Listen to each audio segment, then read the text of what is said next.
Everybody. I hit the line button, Steve. I don't know if you noticed. Excuse me. All right. Afternoon, everybody. It's Monday, the 14th of November. We have our weekly services here on Mondays if you've never joined us before. And we're able to reach you because of Restream.io. If you follow us on, you can either follow us on Facebook or Twitch at SSB Tabernacle, or YouTube at Andy Liberty UO, or Twitter at boring_plain. Like I said, for whatever reason, Facebook is making me send out individual invitations. But if you join us on any of those other platforms, it sends a notification, it sends a reminder. You start right when I do. No issues at all. This is Scriptural Salvation Baptist Tabernacle. My name is Andy. Welcome to my living room. Right here on my left is Richard. Hello. To my right is Paul. Hello. Steve. Off camera to my right you have Grace and Hannah, my wife Liz, and my son Jacob will be in here in a second. Sweetheart doggy's kind of wandering around, and baby Leah's up taking a nap right now. Me taking a nap. Yep. And with that being said, we're going to start with an opening hymn of Are You Washed in the Blood? So this is a traditional hymn, but performed in a contemporary manner. So it's probably not exactly what you would hear if you were sitting in a church, but there's nothing wrong with that. So once again, Are You Washed in the Blood? And it's a traditional hymn.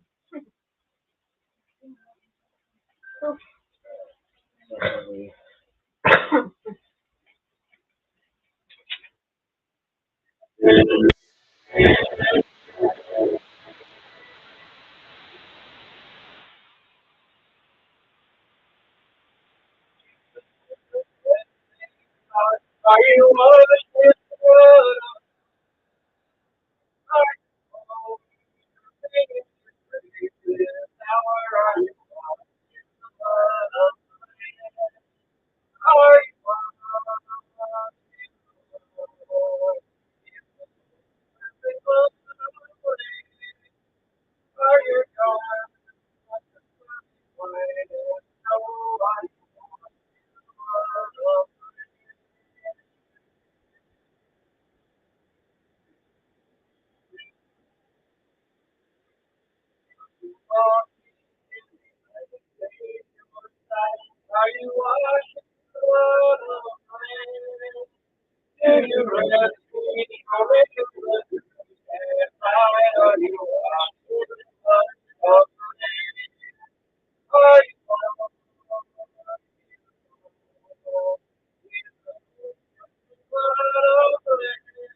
I don't think that was a bad version of that hymn at all.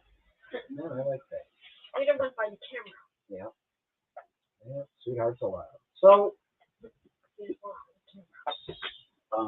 we've been following along in the book of Exodus, following mainly our main man Moses, as he gets the Hebrew people ready to leave Egypt and go back to the promised land. Now that is the story No, that we will. no, Doggy! no. Hey! Away. Just sit down.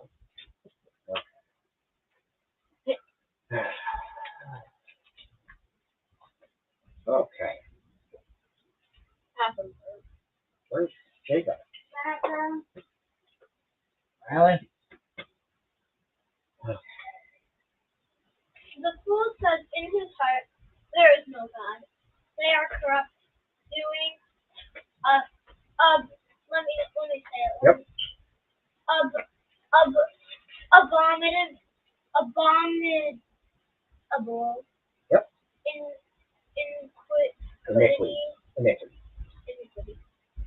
There is none who does good. So, have you ever heard of the abominable snowman? That's how you spell that word. No, I haven't. What? You've heard of the abominable snowman? No. The Yeti? The big. Hey, okay, never mind. Why do I know? Why? Just skip it. What the heck Grace. is the abominable snowman? God looks down from heaven on the children of man to see if there are any who understand to speak justice. They have all fallen away. Together they have become corrupt. There is none who does good, not even one. Oh, yes. Have no work. Who works evil? No Knowledge. Who eat up my people as they eat bread. Do not call upon God. There they are in great terror, where there is no terror. For God scatters the bones of him who encamps against you. You put them to shame, for God has rejected them. Oh, that salvation in for Israel would come out of Zion, Zion when God restores the fortune of his people. Let Jacob rejoice, let Israel be glad. So the important piece of this psalm is right here at the beginning. The fool says in his heart, there is no God. There is none who does good.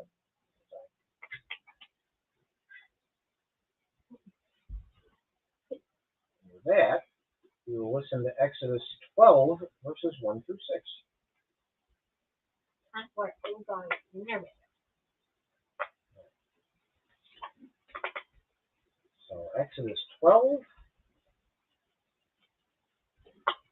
1 through 6.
Well, not this 14th.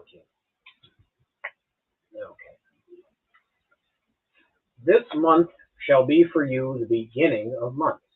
The month that the Passover falls on is normally around March or April, and in the Jewish calendar, it's the beginning of the year.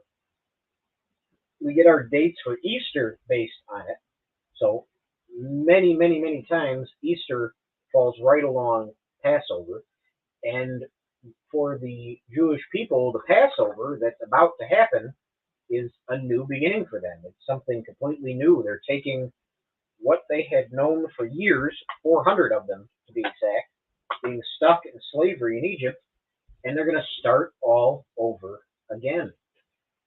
When Jesus is about to be crucified in the New Testament, and he goes and he takes the bread and they share it at the Last Supper and they have the very first communion, that was during a Passover feast. So the things that they were doing at the Last Supper would have been based on what is happening here in the book of Exodus. Like I said, it's starting over for the Hebrews. They're leaving what they had known in Egypt for 400 years and they're going to the new land, the promised land, where everything's flowing with milk and honey, and it's designated for them. Moses says, or God tells Moses that everybody needs to have a lamb for a household. And in Jewish tradition, about 10 to 20 people gather in each household and eat a lamb. So if you have a smaller family of like 3 or 4 people, you'll get together with relatives until there's 10 or 20 of you, and you'll all sit together and do the rituals of the Passover to eat this lamb. So it's just, we have big families. We don't need a lot of people. No, we don't need this. I know. Well, where do we even get all well, I do know a goat farmer, believe it or not, a couple of them, but that's beside the point. Well, it said you can take from the lamb or the goats. That was in there. Yeah. Your lamb shall be without blemish. Now, what this does is you're making a true sacrifice. You're taking something that's going to be useful for you, a prized lamb, a lamb that can grow up and be good for breeding and good for shearing and good for milk and all that, and you're sacrificing it at a year old. It can't be handicapped, so you can't just pick a lamb that has something wrong with it and consider that your sacrifice, because you're not really sacrificing anything if you're taking the worst off lamb of your flock. It has to mean something to you. So that's the whole concept behind a sacrifice. And you shall keep it until the 14th day of this month. So what happens is, the month that Passover is going to be in the Jewish household, they go into their flocks and they pick a 1-year-old perfect male sheep, lamb, on the 10th day of the month. You bring it into your house and it lives with you from the 10th, 11th, 12th, 13th, and then on the 14th, you eat it. You eat the lamb. So this lamb is living with you for 4 whole days. You're growing love and attachment to this lamb, so it adds to the sacrifice. This lamb is given time to be with you before it has to be sacrificed for something greater. This is mirrored in Jesus came to earth to live here and be with us as a human, and he was only here for a short amount of time, and then he was sacrificed, Jesus being the lamb. We'll listen to verses 7 through 13. 7 13. Here.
Thank you. Stop.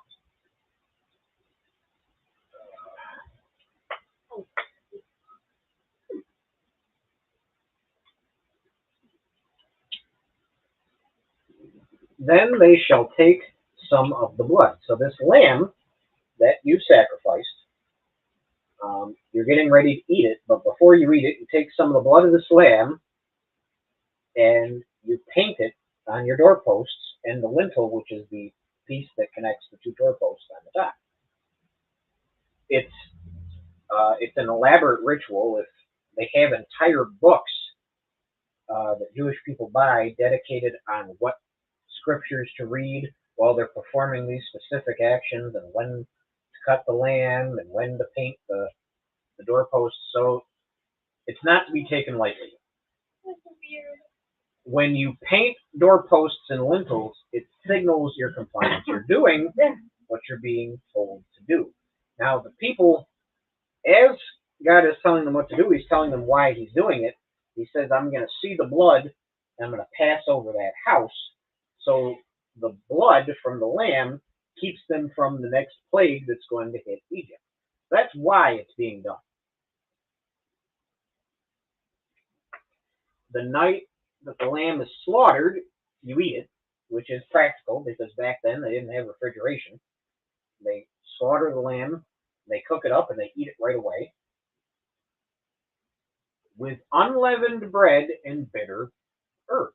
Now, leaven or yeast is a very small thing that can make a big difference.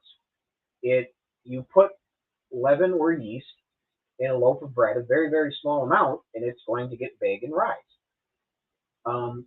In the Bible, whenever it talks about leaven or yeast, it's talking about sin. It equates yeast with sin. A very, very small amount of it can have big repercussions and get big and out of hand.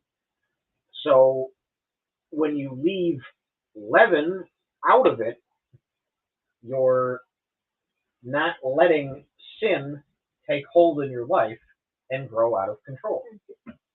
Now, rising takes time. Whenever you're going to make a loaf of bread and let it rise with yeast, it takes time, and the people here are in a hurry. So they just make unleavened bread. The bitter herbs that it's talking about are symbolic. I've had them before, and they are disgusting. I will tell you that when you have to eat of the bitter herbs and the unleavened bread during the Passover, they're pretty bitter. They are pretty nasty. But what they do is they remind the people how bitter their lives were when they were in slavery in Egypt. You don't want to go back to this and be slaves to the Egyptians. You want a life in God, free to live under Him.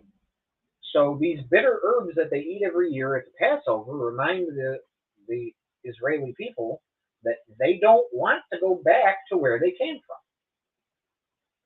And you shall let none of it remain until the morning. Eat all of it. Take that lamb that you got to know, it lived in your house. Lambs are very loving creatures. And they're cute. Everybody I know that has lambs loves them. They walk around their houses. They're like little dogs, and they're cute. So this little creature that you've let live in your house, it's a year old and it's perfect, for a few days, you're sacrificing it, and then you're consuming all of it. You're not letting any of it remain. It's practical, like I said, because of the refrigeration issue. They didn't have Frigidaires. They could just plug it in and put the lamb in the deep freezer afterwards. No, if you let the lamb stay out too many days, it would go bad. But it was also a symbol. Jesus is the lamb that was sacrificed, and we have to consume everything that He gives us. Don't leave any part out of it. So it has its practical pieces and it has its symbolic. You eat it with your belt fastened, your sandals on your feet, and your staff in your hand. What this is telling you is, as you're eating the Passover feast, you're sitting there, you're in a hurry, you have your coat on, You got your shoes on, and you're ready to leave because the original Passover feast that happened, the Hebrew people had to eat the feast in a hurry and get out of there. They had a deadline to catch. They were leaving. They only had one night to do this. So it reminds them that you have 400 years of slavery and oppression, and then in one night, you got to be ready to go. And that holds true to today, where we are waiting for Jesus to come back and save us from this world. We need to be ready at a moment's notice. And I will strike all the firstborn in the land of Egypt. Now, God considers the nation of Israel his firstborn, and he treats them like they are his son. They hold a place of prominence. And when Egypt held them captive and took their children and threw them in the Nile River, now God demands a sacrifice back from the Egyptian people. He says, well, you took my people and you took something from them, so now I demand something from you. So a lot of the stuff that's happening with the Passover is symbolic and has meaning. And on all the gods of Egypt I will execute judgments. Now we've talked about these as they've come through. We've talked about Hapi, the god of the Nile, and Heket, the god of frogs, and Hathor and Apis, the bull gods, and Thoth, Thoth. I thought you said the bull god. Yes, the bull gods. Yeah, Hathor and Apis. And then Thoth, who was the god of healing, and Nut, who was the god of the sky, and Osiris, who was god of the field, and then Ra, the sun god. All of the plagues that God sent on Egypt were against these gods, and now God's saying, I've executed my judgment on them. Now for the rest. Now comes the big one. This is it. This is the one we've been talking about. We've been leading up to. Back when this whole thing started, I quoted Bachman Turner Overdrive when I said, "You ain't seen nothing yet. Bow, bow, baby, you just ain't seen nothing yet." The blood shall be a sign for you. So the blood from this lamb that you sacrificed, are you washed in this blood? And we sang from that first song. It's Jesus' blood that he sacrificed for us. The Jews took the blood of the lamb and painted it on their doors so that the angel wouldn't come and kill their firstborn. Well, we have the blood of Jesus, and that song that we just listened to, "Are You Washed in the Blood, in the Soul Cleansing Blood of the Lamb," is a mirror and a symbol to this. Exodus 12, verses 14 through 20.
Yeah, I know. I know. I say it kind of sounds like lemon bread. But Yeah. Lemon bread. Lemon. Lemon pie. this day shall be for you a memorial day. This feast right here, this one, is the big one. The French would call it the raison d'etre, or the reason to be, the reason to exist.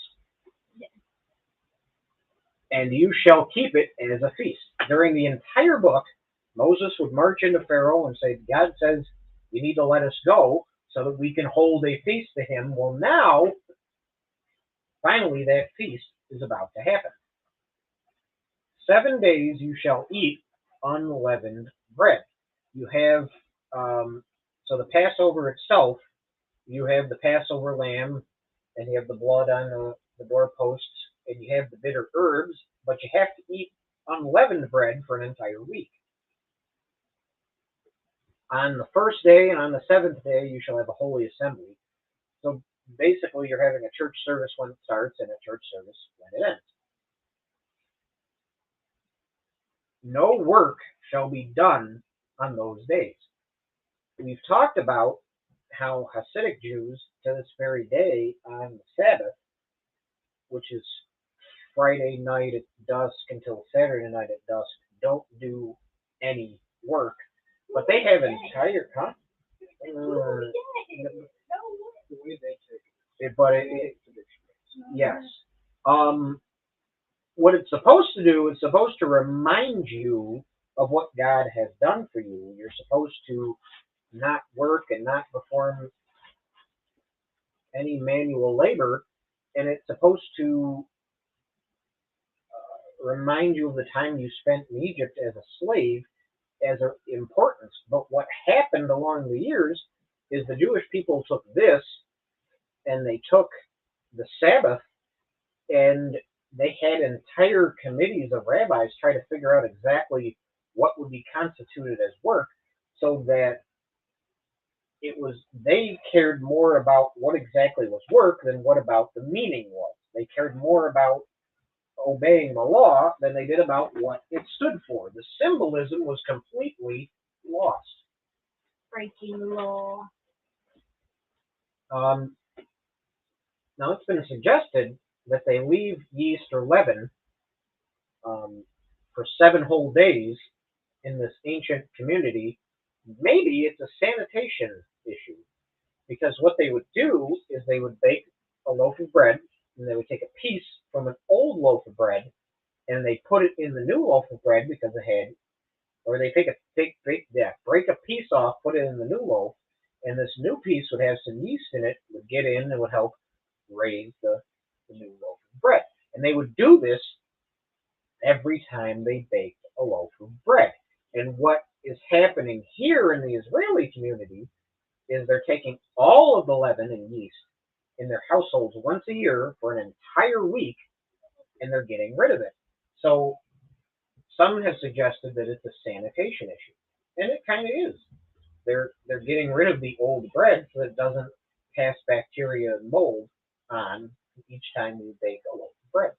It's kind of ingenious if you think about it. Verses 21 through 28.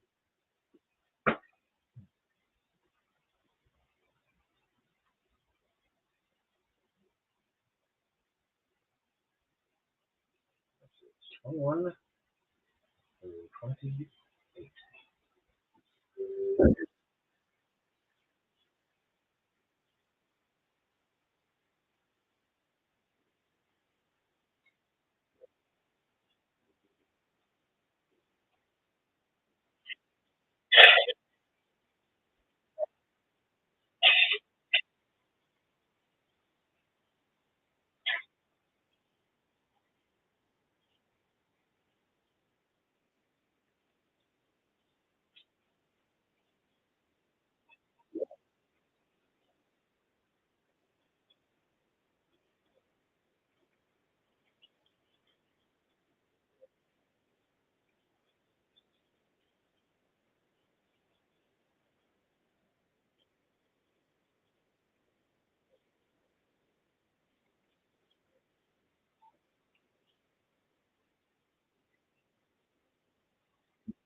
doggy. Now, at this point, he's described the entire Passover feast and everything that's going to happen. And then now he tells them just to go out and do it. Go out, find the lambs that are going to live in your house so you can get to know them and kill them. And you're going to paint blood on the doorposts with this hyssop. Hyssop is kind of a minty thing. It's like a stalk of celery. It's kind of purpley and it smells minty. It's for kinda, and it's for cleansing. And just go out and perform the actions of the Passover. None of you shall go out of the door of his house until the morning. So you're going to start this entire thing, and you're going to stay inside. And it had definitely reasons to stay inside. That's stupid. No, it's not stupid. I would rather go outside and stay inside. And when he sees the blood, the Lord will pass over the door. If you haven't put it together yet, we get Passover from the Lord passing over houses that are following his commandments, passing over houses that have lamb's blood on them. And I will not allow the destroyer to enter your houses to strike you. Now, this destroyer is the name of a special angel that just goes out and did this one-time action of killing all the firstborn of Egypt.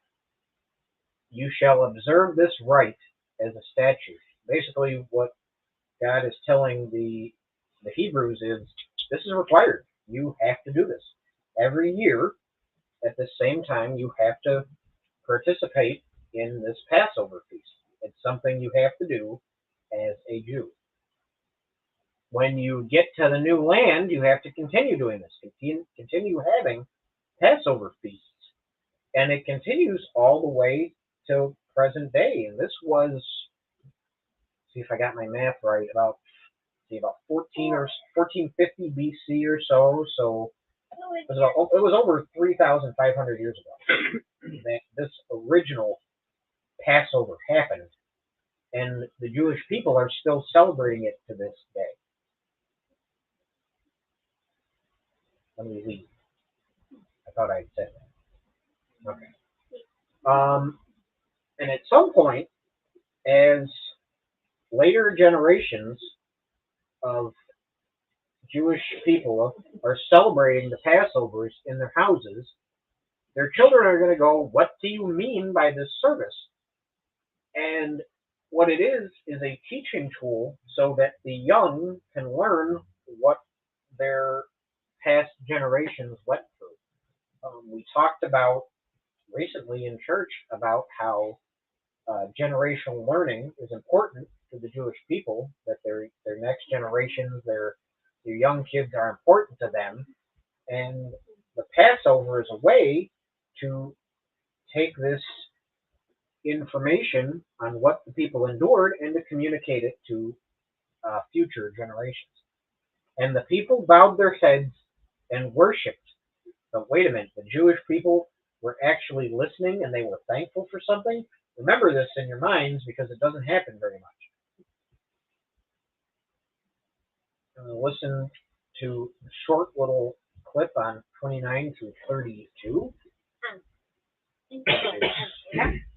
29 through 32, but this one is big.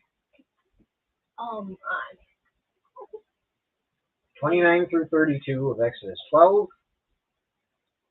This is a big one.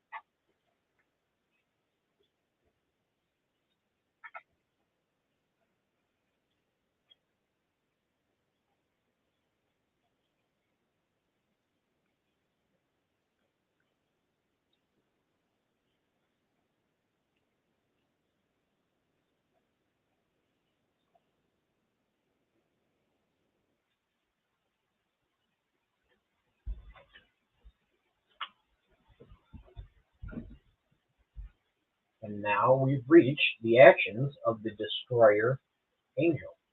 This is the culmination. This is the pinnacle. This is the big one. This is the plague that all the other 9 were just a prequel to. This is the one that God was going to use to get the people out of Egypt.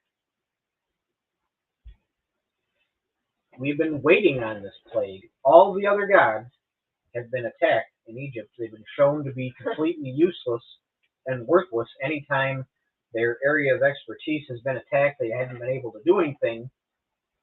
Well, what is different with this?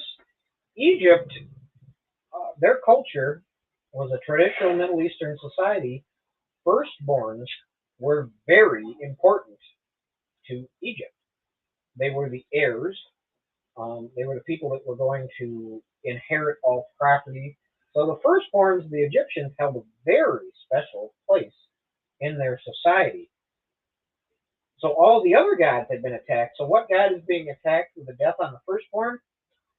Pharaoh himself. Pharaoh, who thought himself a god, is now being attacked himself.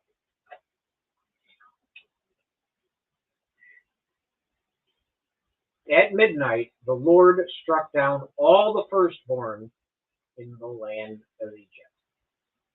All of the firstborn in Egypt held a prominent place. They were the inheritors. They were the ones that were going to get all the property. They were treated differently than other members of the family. And now all of a sudden, all of them are gone. This is a theme in the Bible. Those that are expected to inherit don't inherit, and those that are underneath do. Cain and Abel, the first brothers. Cain, being the firstborn, thought that he should have been guaranteed to get something special just because of his status, and his brother was more favored. And Cain killed him over it. And then you have Jacob and Esau. Esau was older than his brother Jacob, but the younger shall serve the older. And Jacob went on and became very important. So this is a theme in the Bible that goes through, and you're going to see it many more times. Well, here in Egypt, it's God striking down at the Egyptians saying, you hold these firstborns in such a high place, but not the way that I see things. Why did the Pharaoh not die then? He had to have been a firstborn, right? So let's follow the evidence. Why was the Pharaoh alive after all the firstborns in Egypt died? The Pharaoh that we think, or that I proposed, could be the Pharaoh of the Exodus is the Pharaoh Amenhotep II. And Amenhotep II actually had an older brother that already died. This older brother was named Amenemhat, which kind of sounds familiar. Amenemhat was the name of the Pharaoh that we thought was the Pharaoh of Joseph when he saved Egypt from the years of famine. So these names just recycle over and over again. But Amenhotep wasn't a firstborn, but he ascended to become the Pharaoh. Amenhotep II's son was a Pharaoh named Thutmose IV. Was Thutmose IV a firstborn? No, actually. In Egyptian records, Thutmose IV ascended to the throne, and there's not much evidence on him at all. In fact, most of his origin stories and everything are shrouded in mystery. The son that was supposed to inherit, there are records that he dies, probably during this plague on the firstborn. And this Thutmose IV went around telling all the subjects that he was walking through the desert one day and walked up on the Sphinx and talked to the Sphinx, and the Sphinx told him that he should be the Pharaoh. And that's what Thutmose IV used as his proof that he should be the Pharaoh. But Amenhotep II wasn't a firstborn. Thutmose IV wasn't a firstborn. Why? Because the destroyer angel came through and killed them during Passover. Amenhotep II, on a little bit of a side note, the Pharaoh that we have now actually started adopting Canaanite gods into Egypt. So it was during his reign as Pharaoh that gods that traditionally are in the land of Canaan start to find their way into the Egyptian halls of gods. One of the gods that Amenhotep II adopted was Baal. Now, Baal or Baal is a god that we will see later in Israel's history, and it's a big problem for them. I know what that sounds like. It sounds like Paul. Baal, yeah, kind of. Wow. I thought you were going to say something different. The first so everybody in Egypt ends up dying. The firstborn of Pharaoh, and the firstborn of the captive in the dungeon. And what this is showing the Egyptian people is that God wasn't going to just base this on your status. It didn't matter what firstborn you were. This plague was going to affect you, and it's because Pharaoh has a hard heart and would not listen to God. Now, every time there's been a plague, I've been able to offer up a natural explanation for this. And the natural explanation for what happened here is we've talked about earthquakes and the Thera volcano explosion and the CO2 gas that would have come from it. And so back, we talked about Lake Neos that turned red in the middle of the night one night.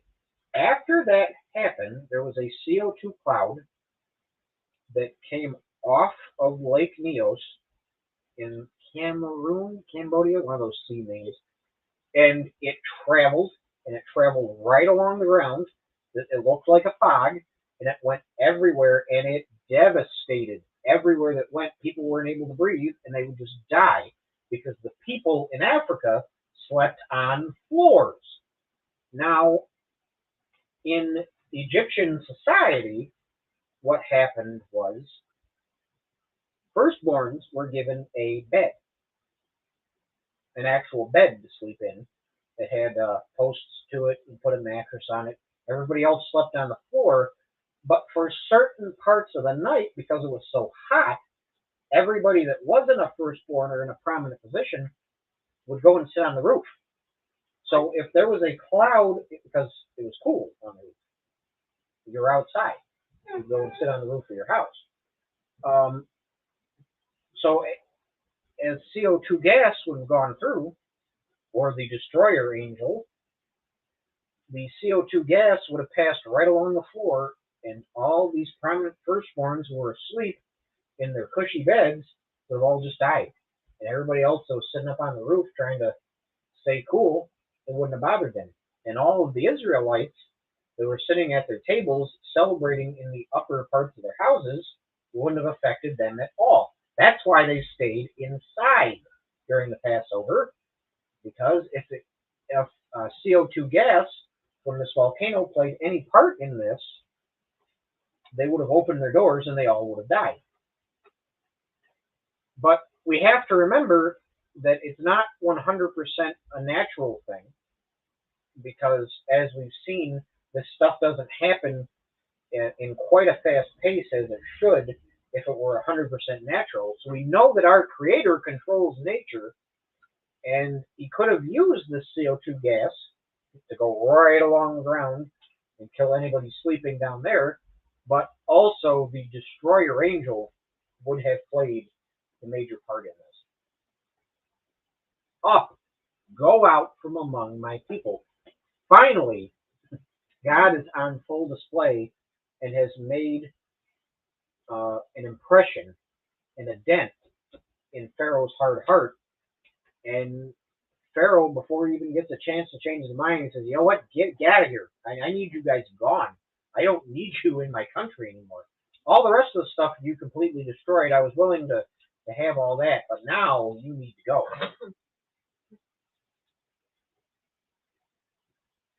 Verses 33 to 42.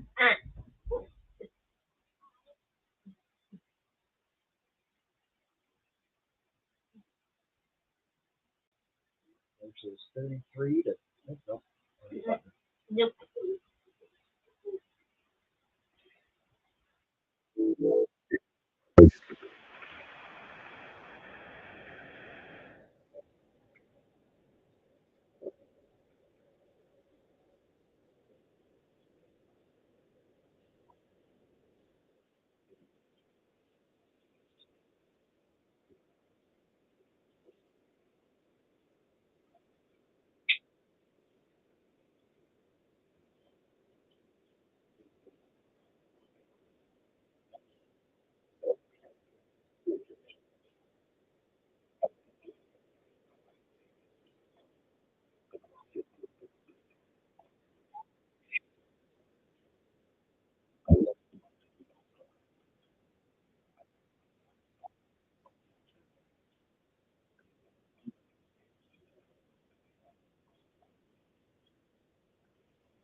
Almost there.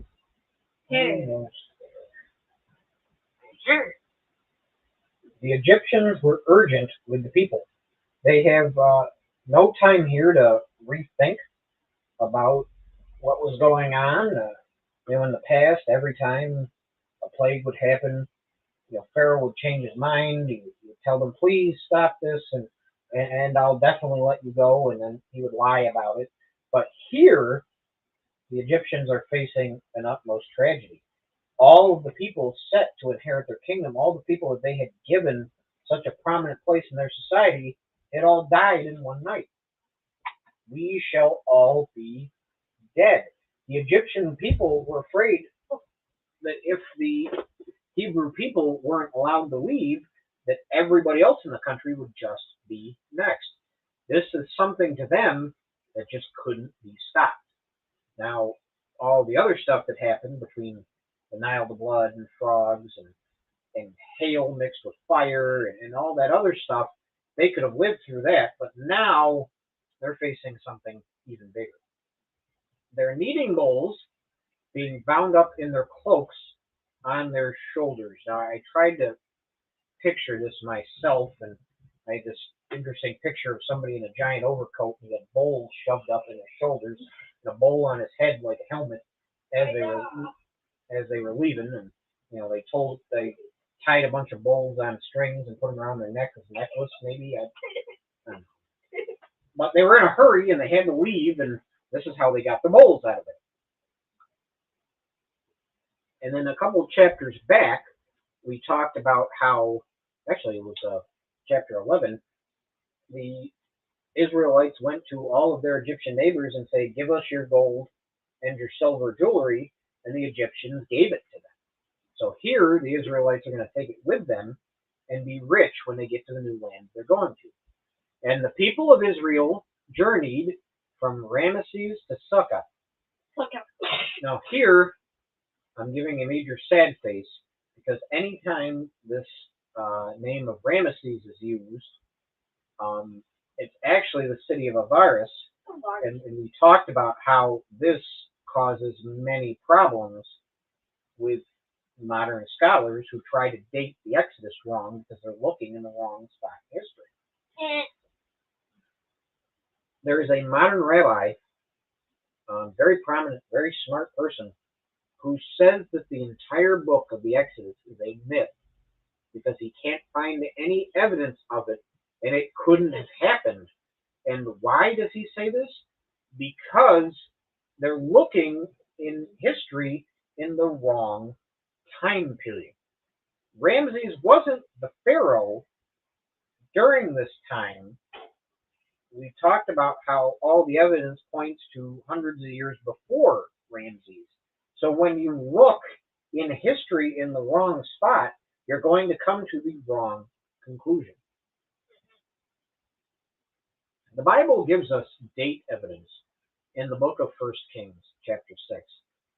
Solomon's temple has been being built, and they just finish it, and they are having their very first service inside of Solomon's temple. And they say that it is now 480 years after the Exodus.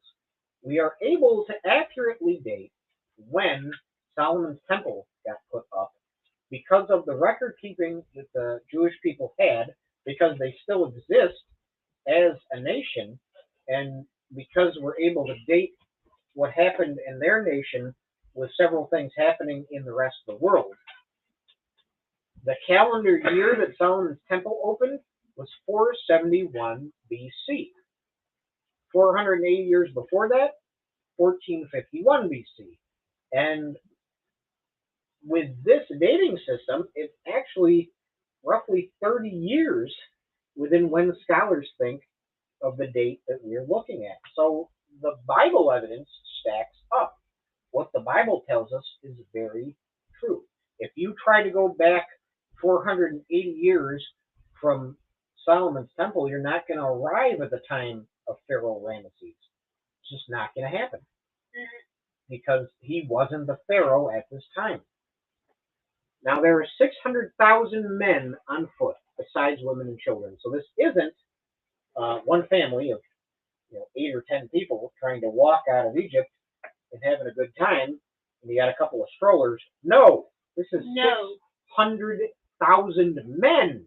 So if you take 600,000 men and then add in all their families and children, there's over 1 million people that are leaving Egypt here.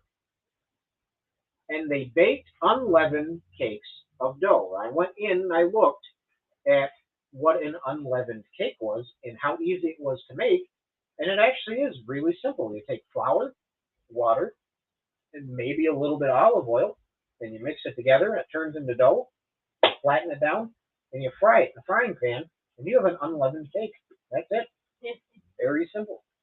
So when we eat the bread for communion, it's unleavened flat bread. It's flour, water, and olive oil. What is unleavened? It doesn't have yeast in it, so it's not real bread. It doesn't get baked. The time that the people of Israel lived in Egypt was 430 years. That just tells you that if you're waiting a week, a month, a year for something, you need to be patient because the people of Israel waited 430 years to be rescued. Oh my. It was a night of watching by the Lord. So they weren't alone. They had God watching over them, and he stays watching over all of his people. So in here, they were very lucky people. And we're going to finish off strong with verses 43 to 51.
So just a few rules on what the Passover is. No foreigner shall eat of it. You won't find any evidence of a Passover feast existing in other cultures other than the Hebrew one, because they were the ones that went through the events that shaped it. Every slave that is bought for money may eat of it. So what that's saying is, if somebody joins the Jewish nation, the Hebrew culture, they're allowed to join if after you have circumcised him. Now remember, in ancient Hebrew culture, circumcision is important because circumcision parallels the heart. Your status of circumcision is something that can't be seen by the normal person, and neither is when your heart is right with God. So they parallel each other. No foreigner or hired worker may eat of it. So you can't just bring in outside people as guests and let them partake of the Passover, which is, I guess I was an outside person when I partook of the Passover, but that was very nice of them to offer it to me. It shall be eaten in one house. You shall not take any of the flesh outside. And what that's saying is you don't take a giant banquet hall with 900 people and have multiple Passover lambs and eat like that. It's a family thing. Keep it together in the family. And you shall not break any of its bones. This is a foreshadowing to Jesus. Because the lamb is love, you don't go out and break its bones. You just slaughter it and sacrifice it. Jesus, when he was sacrificed, none of his bones were broken either. Terrible things were done to him and his blood was shed, but none of his bones were broken. If a stranger shall sojourn with you, let all his males be circumcised. And what that's saying is if somebody comes in and joins your community, let them join fully. Let them become full-fledged Jews. Don't just let them kind of sit on the outskirts and reap all the benefits without committing fully. He shall be as a native of the land. So in Hebrew society, circumcision and Passover were required to become Jewish. You needed to be circumcised and you need to observe the Passover. So these are actions and rituals. You have to perform these actions and rituals to become Jewish. As Christians, you need to confess with your mouth that Jesus is Lord and believe in your heart that God has raised him from the dead. These are not actions and rituals. This is true belief. You need to just have belief to become a Christian. All the people of Israel did just as the Lord commanded. They followed the rules of the Passover feast. And we will end on a song by Michael W. Smith, Draw Me Close to You. And I looked back and actually found that we never performed this song during church before. So I hope you enjoy it.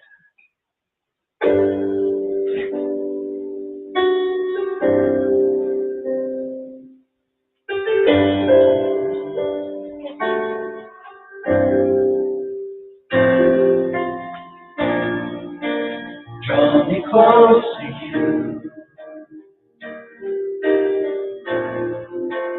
Never let me go. I lay it all down to hear you say that you are my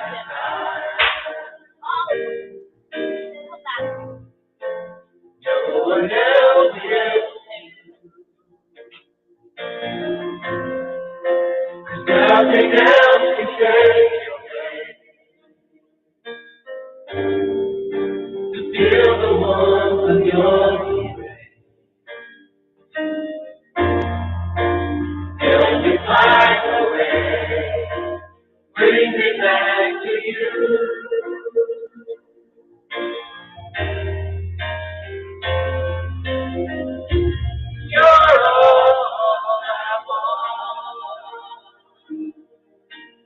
You're all I've ever needed.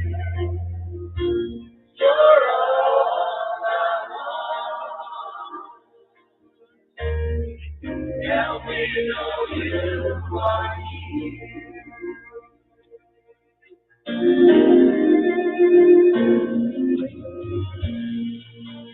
Draw me close to you. Never let me go. I lay it all down again. To hear you say that I'm okay. You are my desire. No one else will. Nothing else can take your place. To feel the warmth of your embrace. Help me find a way. Bring me back to you.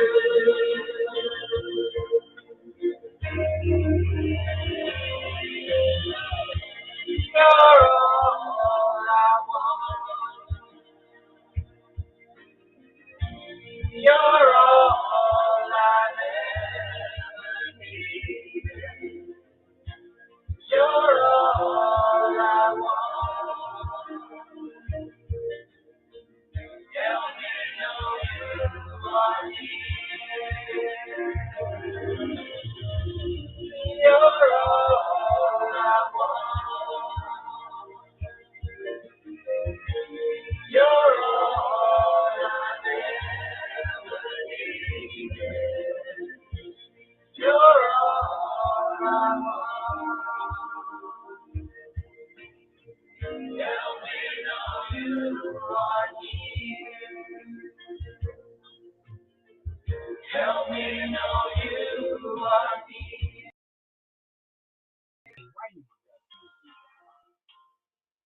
Help me know you are here. Come on. Of all times to do this to me.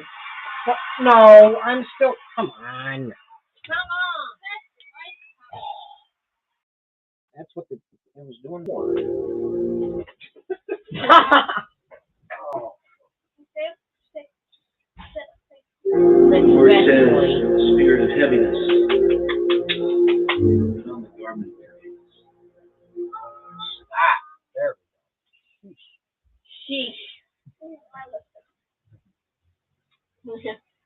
All right. Well, everybody, thank you for sticking through where the Passover feast comes from, all the things involved in a true Passover festival, the meanings and symbols behind what the Passover entails, the blood of the Lamb and how that blood relates to Jesus, who is our sacrifice.